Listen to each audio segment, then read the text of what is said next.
Hi, welcome to a summer reading program from the Spartanburg County Public Libraries. My name is Charity Rouse. I'm Director of Local History, and I'm on the Landrum Library account. My colleague, Kristen Bennett, is on SPT Zoom. If you have issues during the presentation tonight, please contact one or the other of us, and we'll try to troubleshoot.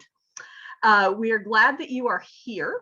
And this is being recorded for our YouTube channel, Spartanburg Library's YouTube channel. And please, if you have not already, subscribe to that channel.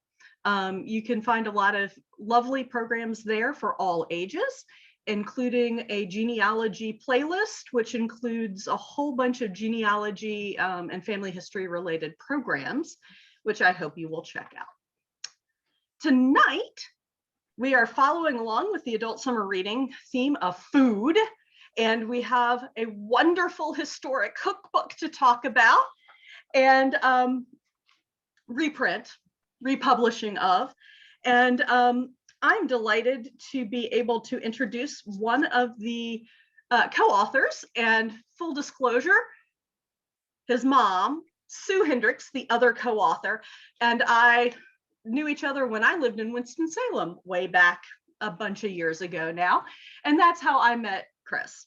So it's a delight to see his new book. And I should have brought his previous book, Backcountry Towns of Colonial Virginia, which is also a fun read, probably more if you're a local history person. But this cookbook is for anybody who likes food. So, a little bit more about Christopher Hendricks is professor of history at the Armstrong campus of Georgia Southern University in Savannah, where he has been teaching since 1993. He has worked extensively in archaeology, historic preservation, and museum interpretation with many organizations, including the Colonial Williamsburg Foundation, Old Salem Incorporated, and the Museum of Early Southern Decorative Arts. Those are both in Winston-Salem. He is the author of numerous publications, including The Backcountry Towns of Colonial Virginia and Old Southern Cookery. He received his Bachelor of Arts in History and English from Wake Forest University, and his Master of Arts and Doctorate in History from the College of William and Mary in Virginia, where he specialized in early American history and material culture. And it is my delight to welcome Christopher Hendricks to tell us more about this wonderful cookbook. Well, thank you, Charity, and thank you to the Spartanburg Public Library. This is wonderful. I'm really very honored to be here tonight. So I'm going to share my screen and we'll do a PowerPoint presentation. And what we are going to talk about is actually the birth of Southern cooking. Now, when Mary Randolph published her cookbook, The Virginia Housewife, almost 2 centuries ago, she created an American classic. Although initially she had difficulty finding a publisher for the work, after it appeared in 1824, it became a bestseller. It sold so well that Randolph was working on the 3rd edition when she died 4 years later. Its acclaim grew well beyond a regional audience. The Virginia Housewife went through 19 editions, 19, before the Civil War. And the book has been in and out of print for almost 2 centuries. And there are reasons for its longevity. It was the first regional American cookbook, the first published book on Southern cooking, and some food scholars credit it with being the first authentically American cookbook, period. The book is a fascinating historical document providing insight into Southern culture, food traditions, household organization and management, and women's position and role in society.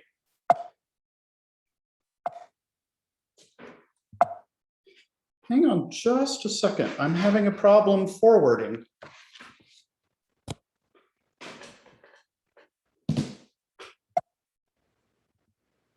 There we go. Now, Mary Randolph was a member of one of the oldest and most distinguished families in Virginia. Her father, Thomas Mann Randolph, was orphaned at the age of 5 and became the ward of surveyor and mapmaker Peter Jefferson, and was raised alongside his cousin, Thomas Jefferson. Thomas Mann Randolph married Anne Carey, and the couple had 13 children. Mary, known as Molly in the family, was their oldest. She and her siblings were educated by private tutors in reading, writing, and mathematics, and as a member of one of Virginia's elite families, Molly also learned and mastered the domestic skills necessary to run a large estate. She put all those skills together when in 1780, at the age of 18, she married her cousin, David Randolph. Very common thing in colonial Virginia. Like many members of the Randolph family, David had political ambitions, and he asked his cousin, at the time Secretary of State Thomas Jefferson, to assist him in furthering his political career. Although he had doubts about David's suitability, Jefferson approached the president with David's petition, and George Washington appointed him U.S. Marshal of Virginia. While David built his political career, Molly ran their domestic life, overseeing their plantation house and its dependencies, supervising 40 enslaved servants, and managing the household accounts. She and other women of her station had to acquire a wide array of skills to undertake such a formidable role successfully, including mastering intimate knowledge of food production, preservation, preparation, and presentation. This was necessary not only to feed a growing family, she gave birth to 8 children, 4 of whom reached adulthood, but also to entertain visitors, including family, friends, politicians, and dignitaries. In the day-to-day operations of the plantation, enslaved cooks performed the actual cooking, but Molly supervised, instructing them in the recipes and closely inspecting their work. She later explained in the preface of her book, "If the mistress of the family will every morning examine minutely the different departments of her household, she must detect errors in their infant state when they can be corrected with ease." Hospitality was a hallmark of antebellum Virginia society. It needed to appear effortless, and Molly Randolph was a master. The family moved to Richmond in 1798. Moldavia, the Randolphs' new home, became a center of society as they entertained frequently and generously. And by the way, the third owner of this house, which unfortunately no longer stands, was the Allen family. And their ward, Edgar Allan Poe, lived here as a youth. But while Molly and David owned it, Moldavia became acclaimed for excellent fare and stimulating conversation. Now, while it was noted for social events, it also became a meeting place for political activities. As the first political parties began to form in the new republic, David's leanings put him in the Federalist camp, in stark contrast to his cousin Thomas Jefferson. The two found themselves increasingly on opposite sides in political debates, straining family ties, even though Jefferson's daughter, Martha, married Molly's youngest brother,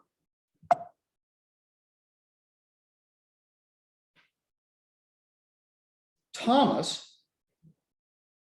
In 1790, David served as U.S. Marshal through the Washington and Adams administrations, but that changed when Jefferson assumed the office of president in 1801. The new president felt he had no other choice but to remove his cousin from his judgeship, although he was cognizant of the strain it obviously was going to put on the family. The breach caused by David's dismissal grew rancorous, and David and Molly were not shy in placing blame. David's rhetoric became increasingly antagonistic. In his criticism of Jefferson's policies, and Molly was not afraid to join the fray.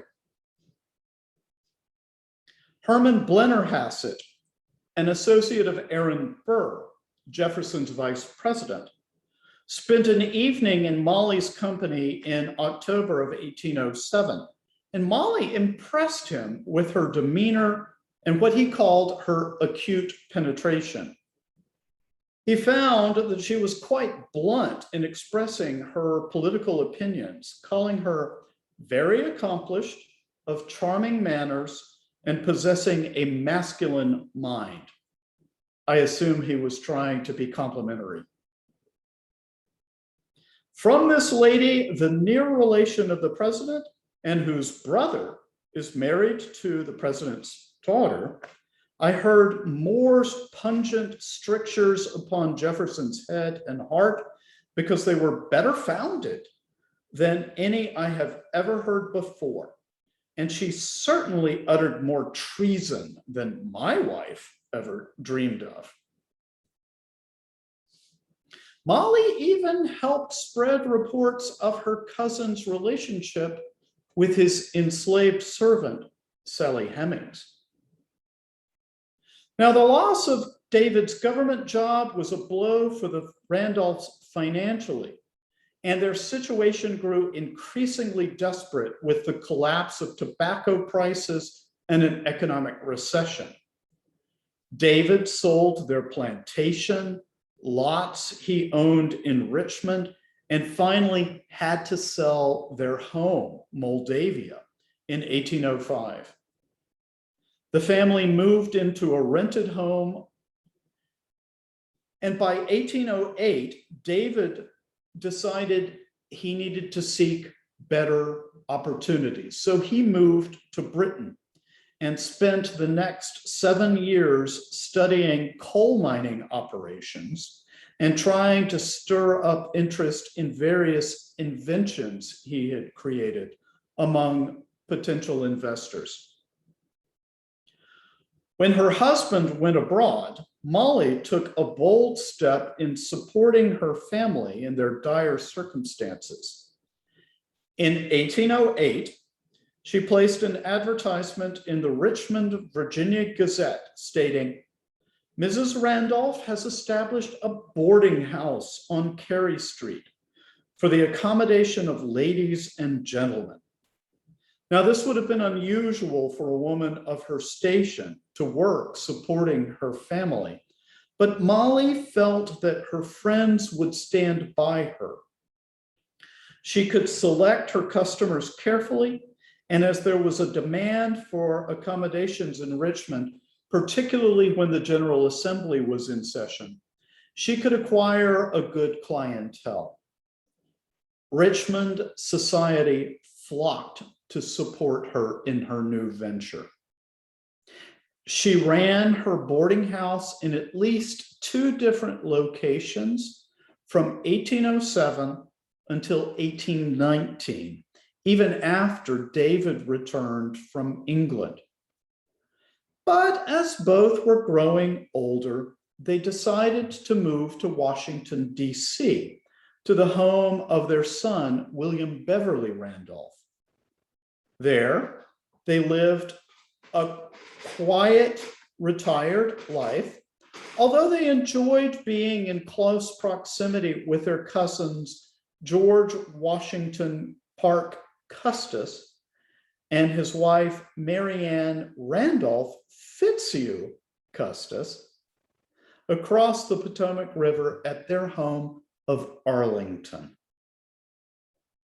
David continued to invent and spent time at Arlington developing a compound to waterproof the house.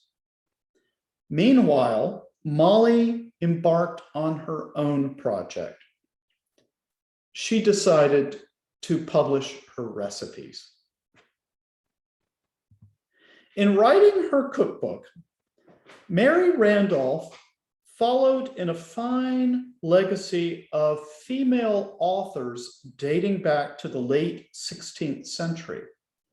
Unlike in France, where male chefs authored works predominantly for a male audience, in Britain, women wrote for women. Although some of the earliest authors used male pseudonyms.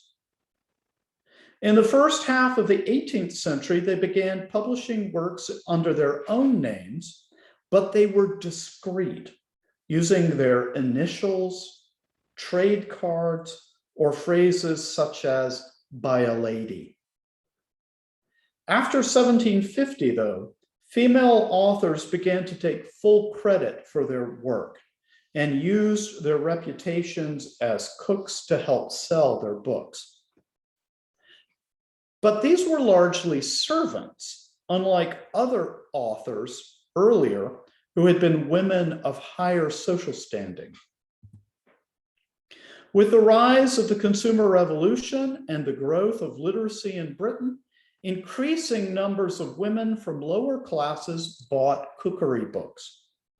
Some 425 new books were published in Britain in the 18th century alone. With reprints, this means an estimated 531,000 volumes. Not surprisingly, British cookbook authors dominated the trade in the American colonies. The first cookbook printed in America appeared in Williamsburg, Virginia in 1742. It was Mrs. E. Smith's The Complete Housewife, or Accomplished Gentlewoman's Companion, first published in Britain in 1727. The book sold well, and the publisher reprinted it in 1752.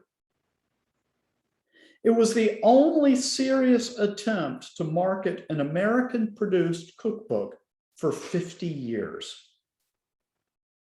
The first cookbook credited to an American author was also by a woman. Amelia Simmons published American Cookery in Hartford, Connecticut in 1796. But she lifted the vast majority of her recipes directly from the English author Susanna Carter's 1772 cookbook, The Frugal Housewife. Although she did include a couple of original recipes, including American foods, including cornmeal, cranberries, and turkey.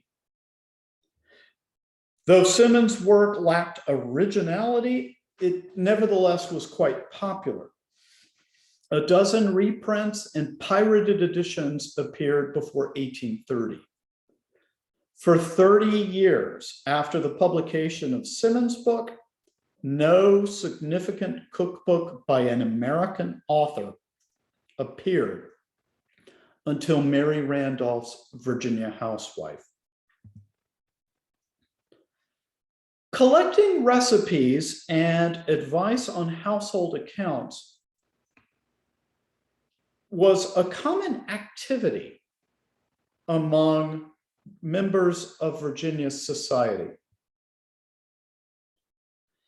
In the 18th century, women carefully recorded recipes they created, learned from others, or found in published works, binding recipes that they created, learned from others, or found in published works. They put the manuscript pages together in book form. Mothers often organized and copied their own collections into blank books to share with their daughters when they got married or left to set up their own homes. Now, at least 2 such manuscript collections of recipes passed through the Randolph family, one dating from around 1700, and the other, the collection of Jane Bowling Randolph, from 1743. In recording her recipes, Mary Randolph was following in a long and venerable tradition. She assembled her cookbook out of years of extensive personal experience. In the preface to the Virginia Housewife, Mary explained, "The greater part of the following receipts have been written from memory, where they were impressed by long continued practice." She hoped that her recipes would appeal to a wide audience, writing, "Should they prove serviceable to the young, inexperienced housekeeper, it will add greatly to the gratification which an extended circulation of the work will like to confer." Her work exceeded all expectations and sold to experienced cooks as well as young wives. When putting together her own personal recipe collection, Martha Jefferson Randolph carefully copied out more than 50 recipes from the Virginia Housewife, crediting her sister-in-law before passing the manuscript on to her own daughter in classic Southern fashion. Randolph's cookbook was both modern and practical. She didn't include elaborate dishes that appeared frequently in English cookbooks that almost nobody would prepare. Similarly, she advised her readers not to overwhelm their guests with a vast array of dishes during a meal. "Profusion is not elegance," she wrote. "A dinner justly calculated for the company and consisting for the greater part of small articles correctly prepared and neatly served up will make a much more pleasing appearance to the sight and give a far greater gratification to the appetite than a table loaded with food. And from the multiplicity of dishes unavoidably neglected in the preparation and served up cold." One thing that Mary Randolph did approve of was using plenty of vegetables. More than 40 different varieties appear in her recipes. This reflected a major change occurring in the American diet beginning around 1780, as vegetable consumption increased dramatically. Cooks began to prepare individual vegetable dishes instead of just boiling things together in stews or other one-pot meals. The trend began among the wealthy, but quickly spread to members of all classes in the new United States. In her recipes, Randolph repeatedly stressed that vegetables be cooked sparingly to crispness, a far cry from the stewed vegetables that later became prevalent in Southern cooking. And despite her admonitions for freshness, Randolph's work also reflected a second trend that was developing in the American diet at the end of the 18th century. That was using stores of preserved foods, meats, vegetables, ciders, etc., instead of relying on ingredients only available during certain seasons of the year.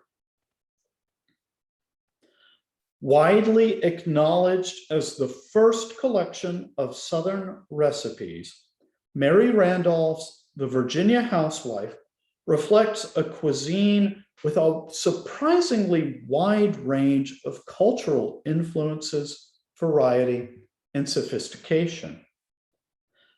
Not surprisingly, it's based primarily on English cooking traditions, but even so, including 17 different herbs and additional seasonings in her recipes, Randolph altered British dishes to suit Southern tastes, adding a few cloves of garlic in her scotched collops of veal, for example, reveals that the Southern palate preferred more intense flavors than its British or Northern counterparts.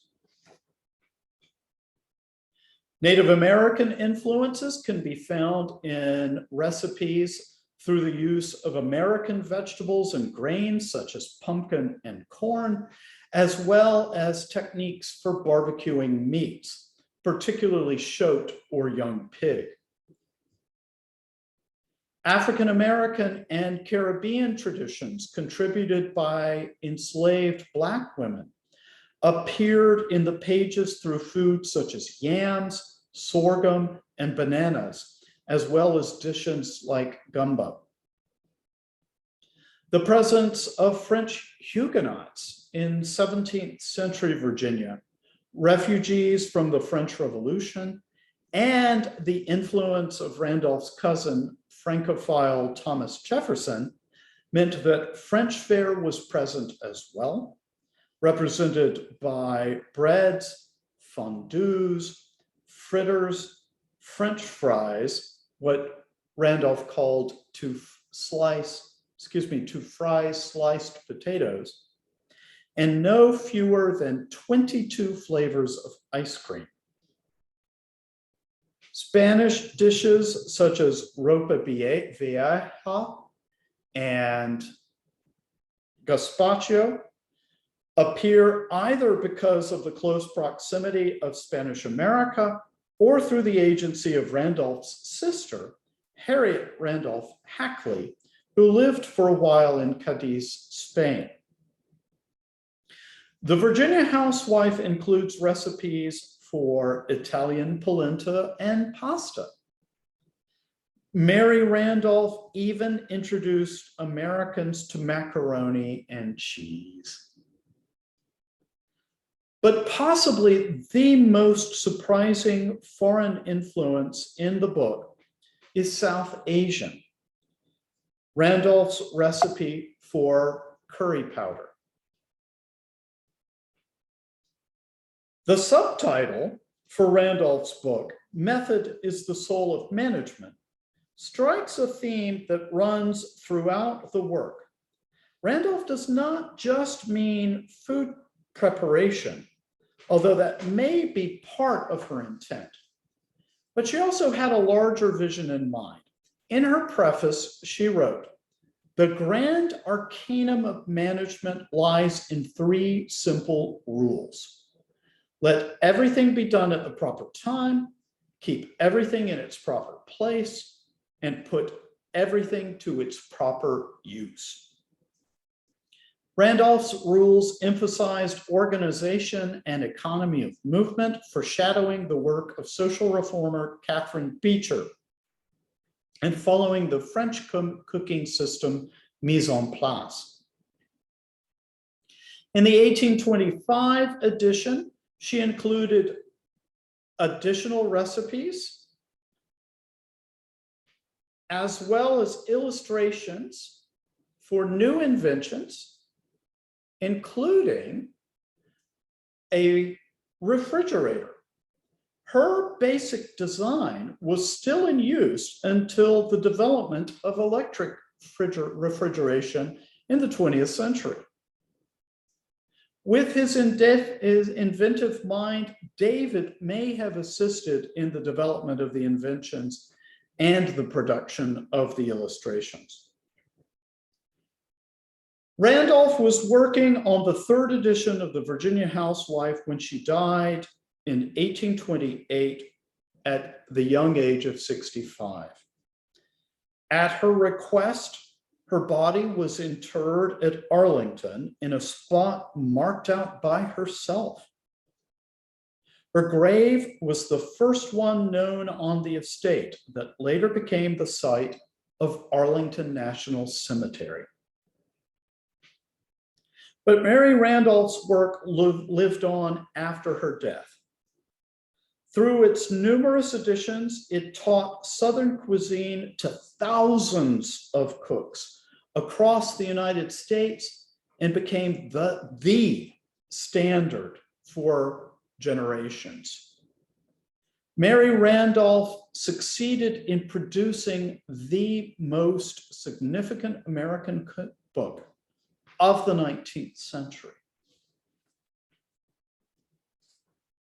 Now, coming to our book, Old Southern Cookery.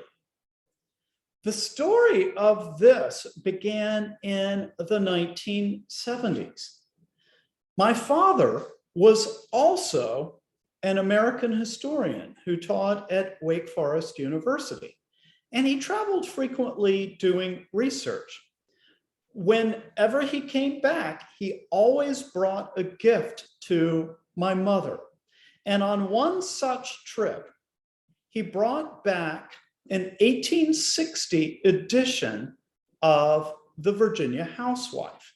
My mother collected cookbooks, and she spent the next year going through the cookbook and trying out the recipes, all the while taking notes, because Randolph was making obscure references like "when the fire be ready." So my mom was recording temperatures and measurements. And my dad said, "You have got to publish this." They found a publisher, but unfortunately, before the book came out, he went out of business. And so the manuscript ended up in a box in the attic for the next couple of decades. Well, I happened to find it as my parents were moving about 7 years ago. I took the manuscript and happened to be going on a research leave on another project, researched Randolph's book, wrote an introduction to it, and presented it to my mom as a Christmas present. It has to be one of my most successful presents ever. I personally had a bit of experience working with 18th century cooking when I was working as a guide at Old Salem Incorporated in my hometown. So I was able to lend some help in putting these recipes together and making them as authentic as possible. We then began to look for a publisher. Here in Savannah, we have the Isaiah Davenport House, a beautiful federal building, which began the historic Savannah Foundation.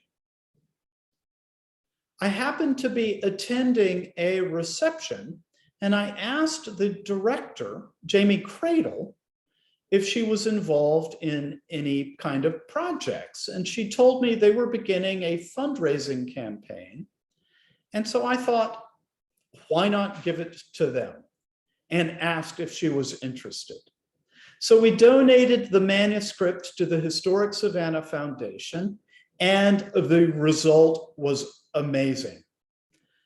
They hired a book representative who shopped the manuscript around, and we had several publishers who were interested. One of them, Globe Pequot out of Connecticut, gave us an advance.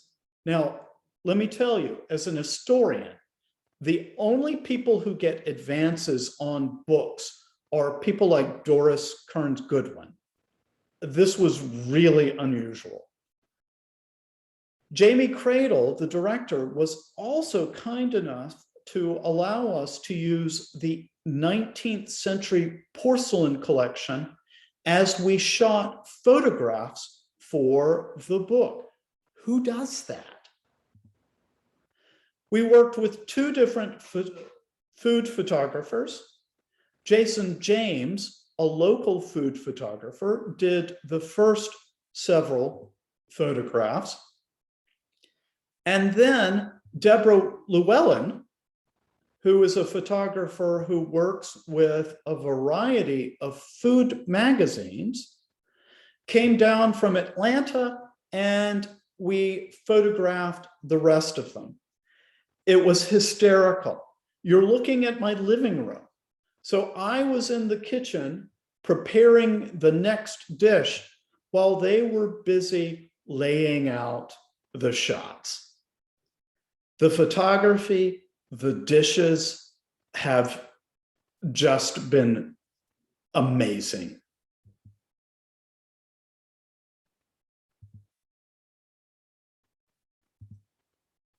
We even included a piece of pottery in the Davenport collection that was made by the Davenport Company of Great Britain. No relation, but still, we thought it was just too good to pass up. The book has been a tremendous success. We have laid it out so that Mary Randolph's original recipes appear on the page, with the modern version on the opposite page. And so we created the book. Unfortunately, timing is everything. It came out in March of last year, just in time for COVID. But even so, with events like this, I hope we have been getting out the word, and I hope that you all enjoy it. Thank you very much. Thank you so much, Chris. I had my camera off. When you were not watching cameras, you could not see my reaction on the picture of your parents, that first one, and then the picture of your mom opening that Christmas present. Just classic Sue and Ed. It made my heart very happy. And I have a feeling, I was reading a couple of the recipes, they sounded really familiar, like maybe your mother served them to me at some point in the 5 years that we were friends in Winston-Salem and both lived there.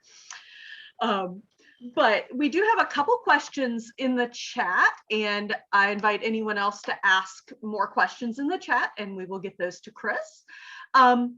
And the first one was from Dennis, and he asked, what was the cost of the complete housewife in today's dollars? So that way back in that I think it was a 1796 when you were showing when that question came in. Yeah, the first volume is 1824, and I am afraid I do not know. That is a terrific question. I will do some research and send what I find to charity as soon as I've got an answer for you. That sounds good. And then the next question was from Karen.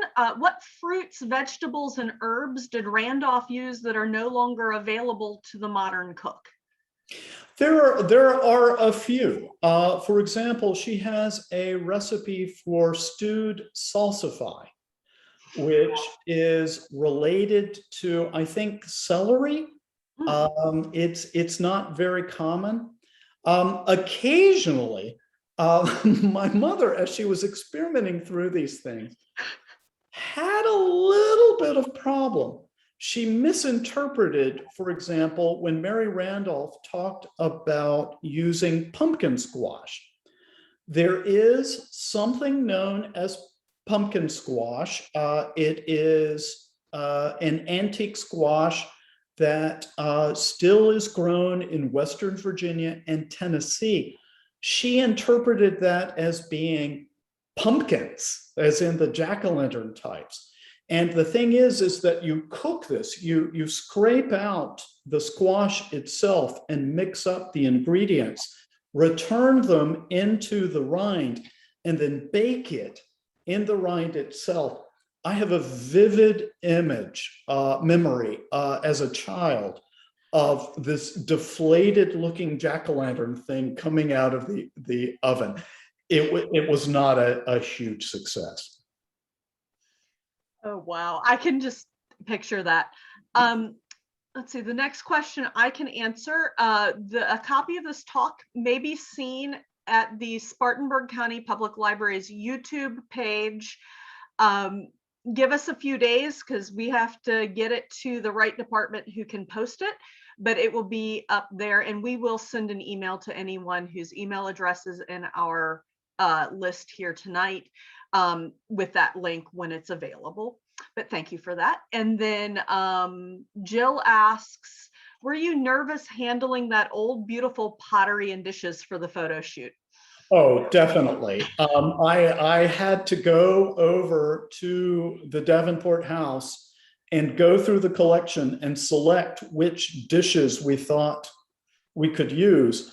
And the curator was very casual. I mean, we were wearing white gloves and everything, but she was like just kind of handing these things to me as I am holding them and taking them out to the car. Not to mention putting the food on them for the photographs. It was quite traumatic. And I should mention that all of the profits from the sale of Old Southern Cookery are going to support the mission of the Davenport House and the Historic Savannah Foundation. Which is an awesome endeavor and much appreciated, especially, and the timing on that is actually probably better than it might have been, but I know this has been a rough year for a lot of historic places that do depend on the folks coming through to see the place. I'm just surprised that you were able to take all of those dishes off site. When I read that in the book, I was thinking, oh, you took the pictures at the Davenport House Museum, but no, and wow.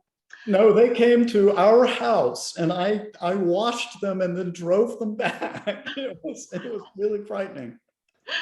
And then there's a question on how can people purchase Old Southern Cookery?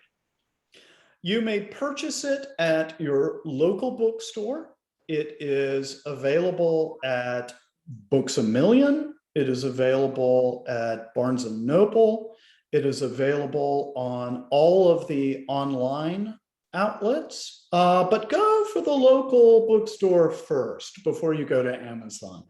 But it is available nationally. And if you do want to see a copy before maybe purchasing, the library does have a copy in our circulating collection that you may put on hold to your branch, whichever branch that may be. And we do have an additional copy in the Kennedy Room Research Collection, reference collection on the upper level of the headquarters library. And you can come see that at any point when we're open.